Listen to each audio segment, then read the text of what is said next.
ॐ पूर्णमदः पूर्णमिदं पूर्णात् पूर्णमुदच्यते पूर्णस्य पूर्णमादाय पूर्णमेवावशिष्यते। ॐ शान्तिः शान्तिः शान्तिः। वह सच्चिदानंद घन परब्रह्म पुरुषोत्तम सब प्रकार से सदा सर्वदा परिपूर्ण है। यह जगत भी उस परब्रह्म से पूर्ण ही है, क्योंकि यह पूर्ण उस पूर्ण पुरुषोत्तम से ही उत्पन्न हुआ है। इस प्रकार परब्रह्म की पूर्णता से जगत पूर्ण होने पर भी परब्रह्म परिपूर्ण है। उस पूर्ण में से पूर्ण को निकाल लेने पर भी वह पूर्ण ही बचा रहता है, अर्थात यह सब एक ब्रह्म ही है। आज का तारीख है अक्टूबर 8, 2025। स्वामी निरंजन जी पॉडकास्ट विद सैम योगी का यह है एपिसोड 74, जिसमें आपका स्वागत है। आज हम चर्चा करेंगे कठोपनिषद द्वितीय अध्याय तृतीय बल्ली, और शुरू करते हैं मंत्र नंबर 4 से। इह चेद सकद बोद्धुम प्राक् शरीरस्य विस्रसः ततः सर्गेषु लोकेषु शरीरत्वाय कल्पते। पहले अंग्रेजी में अर्थ सुन लेते हैं। If one succeeds in realizing here, before the falling of the body, one becomes freed. Else, because of that failure, one becomes fit for embodiment in the worlds of creatures. अब आइए सुनते हैं निरंजन जी महाराज ने क्या लिखा है वेदांत रत्नावली में। ये किताब है उपनिषद सिद्धांत एवं वेदांत रत्नावली। यदि इस देह दुर्लभ मनुष्य जीवन को पाकर इसके रहते रहते ही अपना परम लक्ष्य परमात्मा साक्षात्कार हल कर लिया, तो जीव का परम कल्याण ही है। नहीं तो फिर उसे अनेक कल्पों तक विभिन्न लोकों और योनियों में शरीर धारण करने के लिए विवश होना पड़ेगा। अतएव मनुष्यों को मृत्यु से पूर्व शरीर के स्वस्थ रहने तक ही परमात्मा को आत्मा रूप से जान लेना चाहिए। अब आइए देखते हैं मंत्र नंबर 12। नैव वाचा न मनसा प्राप्तुं शक्यो न चक्षुषा अस्तीति ब्रुवतोऽन्यत्र कथं तदुपलभ्यते। It cannot be attained through speech, nor through mind, nor through eye. How can it be known to anyone apart from him who speaks of it as existing? वह परमात्मा वाणी आदि कर्मेंद्रिय, चक्षु आदि ज्ञानेन्द्रिय तथा मनादि अंतःकरण से भी प्राप्त नहीं किया जा सकता है, किंतु वह है अवश्य और उसे प्राप्त करने की तीव्र इच्छा रखने वाले को वह अवश्य ही मिलता है। इस बात को जो दृढ़ विश्वास पूर्वक नहीं मानता उसको वह कैसे मिल सकता है। इस प्रकार परमात्मा को तो सद्गुरु कृपा द्वारा ही सोहम रूप में जानने के अतिरिक्त अन्य कोई मार्ग साधन नहीं। तो सोहम क्या हुआ? जब सांस में अंदर लेते हैं कहेंगे सो, जब सांस बाहर की ओर छोड़ते हैं कहेंगे हम। इसका अर्थ हुआ सह अहम, संधि बनकर होता है सोहम। तो सह का अर्थ वह, अहम का अर्थ मैं, वह परमात्मा मैं आत्मा ही हूँ। सोहम। तो सांस सांस में नाम सुमिर, वृथा सांस मत खोए, न जाने इस सांस का फिर आवन होए न होए। अब देखते हैं मंत्र 11, इसके आगे वाला मंत्र। तम योगमिति मन्यते स्थिरामिन्द्रियधारणाम् अप्रमत्तस्तदा भवति योगो हि प्रभवाप्ययौ। They consider that keeping of the senses steady as yoga. One becomes vigilant at that time, for yoga is subject to growth and decay. तो हिंदी में अर्थ हो गया, इंद्रियां की स्थिर धारणा को ही योग मानते हैं। उस स्थिति में साधक विषय दर्शन रूप सब प्रकार से प्रमाद रहित हो जाता है। परंतु यह योग उदय और अस्त होने वाला है। अतः परमात्मा को प्राप्त करने की इच्छा वाले साधक को निरंतर सोहम इस ज्ञान योग युक्त रहने का दृढ़ अभ्यास करना चाहिए। अब मंत्र नंबर 13 पे आते हैं। अस्तित्वोपलब्धव्य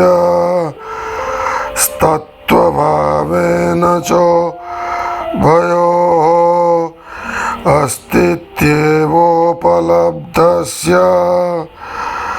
तत्वभावः प्रसीदति। The self is first to be realized as existing, and then as it really is. The self means Atma.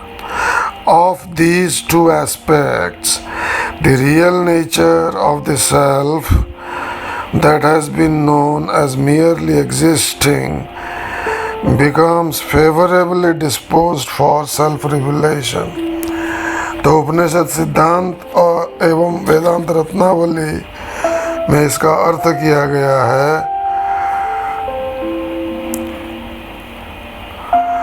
अतः साधक को चाहिए कि वे उस परमात्मा को पहले तो अवान्तर वाक्य द्वारा वह अवश्य है इस प्रकार निश्चय पूर्वक ग्रहण करना चाहिए। अर्थात पहले उसके अस्तित्व का दृढ़ निश्चय करना चाहिए। तदंतर तत्वमसि महावाक्य द्वारा अर्थात सोहम आत्मा भाव से उसे ग्रहण करना चाहिए। परमात्मा है और वह आत्मा रूप से, मैं रूप से विद्यमान है। इस प्रकार परमात्मा की सत्ता को आत्मा रूप से स्वीकार करने वाले साधक के लिए परमात्मा का तात्विक अर्थात सोहम रूप अपने आप शुद्ध हृदय में प्रत्यक्ष हो जाता है। तो अभी ये जो 4 मंत्र हमने पाठ किए और अर्थ जाना, इनको देखते हैं फिर से तो अर्थ पक्का हो जाएगा। यह चेद सकद बोद्धुम प्राक् शरीरस्य विस्रसः ततः सर्गेषु लोकेषु शरीरत्वाय कल्पते।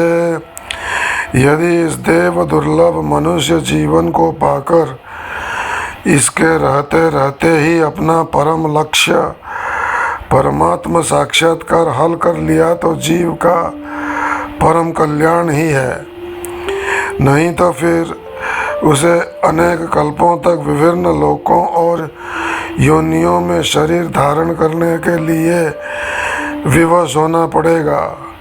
अतएव मनुष्यों को मृत्यु से पूर्व शरीर के स्वस्थ रहने तक ही परमात्मा को आत्मा रूप से जान लेना चाहिए। नैव वाचा न मनसा प्राप्तुं शक्यो न चक्षुषा अस्तीति ब्रवतोऽन्यत्र कथं तदुपलभ्यते।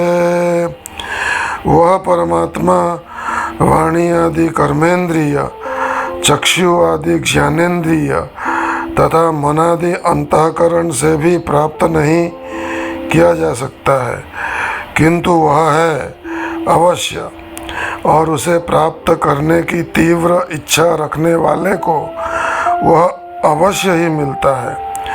इस बात को जो दृढ़ विश्वास पूर्वक नहीं मानता उसको वह कैसे मिल सकता है। इस परमात्मा को तो सद्गुरु कृपा द्वारा ही सोहम रूप में जानने के अतिरिक्त अन्य कोई मार्ग साधन नहीं।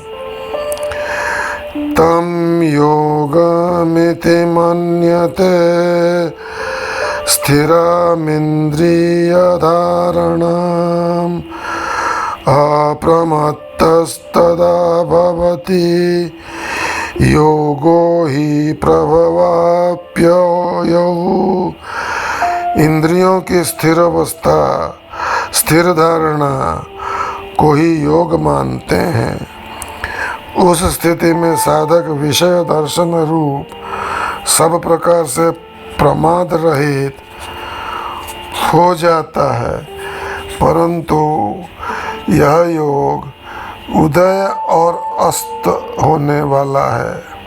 अतः परमात्मा को प्राप्त करने की इच्छा वाले साधक को निरंतर सोहम इस ज्ञान युक्त योग युक्त रहने का दृढ़ अभ्यास करते रहना चाहिए।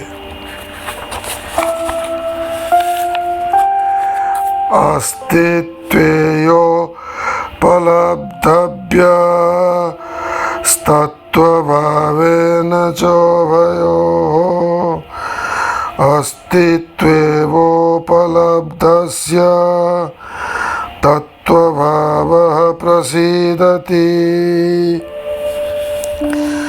अतः साधक को चाहिए कि वे उस परमात्मा को पहले तो अवान्तर वाक्य द्वारा वह अवश्य है इस प्रकार निश्चय पूर्वक ग्रहण करना चाहिए।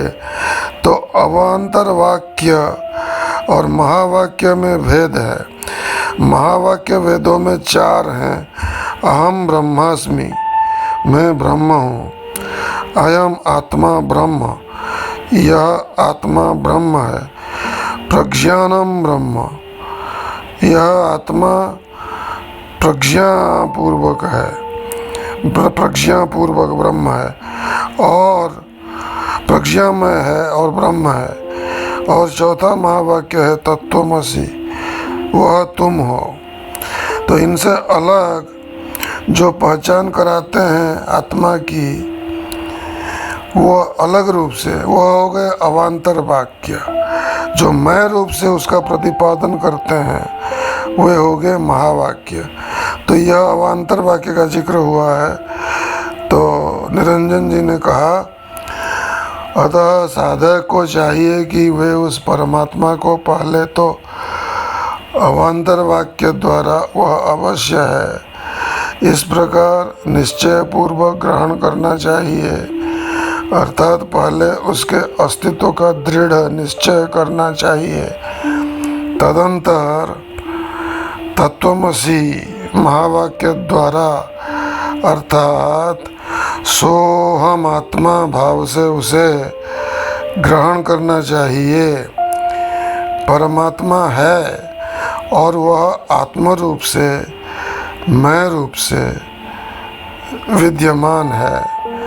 इस प्रकार परमात्मा की सत्ता को आत्म रूप से स्वीकार करने वाले साधक के लिए परमात्मा का तात्विक अर्थात सोहम स्वरूप अपने आप शुद्ध हृदय में प्रत्यक्ष हो जाता है। तो शुद्ध हृदय कैसे होगा?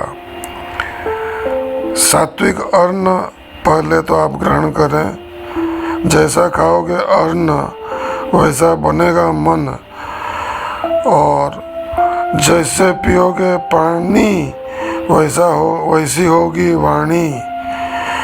तो सात्विक आहार में मदिरा सेवन निषिद्ध है, मांस मछली अंडा ये सब खाना निषिद्ध है। तो आज का प्रवचन हम और शुद्ध हृदय के लिए यह भी जरूरी है कि इसमें मल और विक्षेप दोष ना रहें, और मल विक्षेप और आवरण ये 3 दोष हैं। मल दोष है दूसरों को सताना तन मन वचन से, तो दूसरों को ना सताना तन मन वचन से, उसके लिए आपको निष्काम कर्म करने होंगे। निष्काम कर्म करते करते मल दोष दूर हो जाएगा। फिर बाद में हम बतलाते हैं कि हृदय शुद्ध कैसे होगा, विक्षेप दोष क्या है और आवरण दोष क्या है। इस पर चर्चा हम अगले प्रवचन में एपिसोड 75 में करेंगे। आज बस इतना ही। ओम शांति शांति शांति।